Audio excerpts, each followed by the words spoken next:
Donc, avec la sœur, nous avons cherché la femme du pasteur partout, dans toute la Guadeloupe, et nous avons fini par la retrouver. On a failli baisser les bras. On a dû tourner au moins 3 heures en voiture afin de trouver cette femme. Aujourd'hui, le pasteur, il est décédé.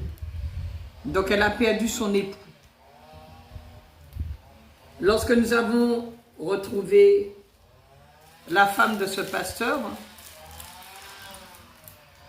ça faisait de la peine de la voir. C'était vraiment triste. Parce que c'était une femme de feu. Elle prophétisait. Fallait la voir quand elle priait pour les gens. Elle avait tellement de feu. Elle a tellement servi Dieu.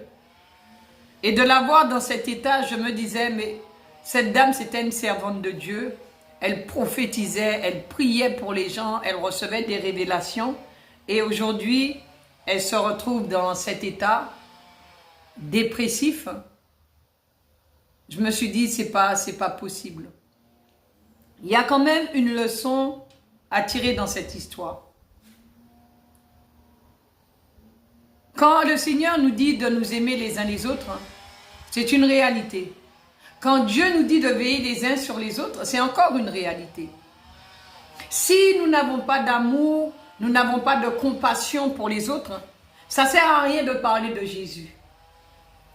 Si quand un frère ou une sœur se retrouve dans ce genre de situation et que personne ne va les voir, personne ne les cherche et que personne ne prie pour eux, ça ne sert à rien d'être enfant de Dieu et ça ne sert à rien de parler de Jésus-Christ.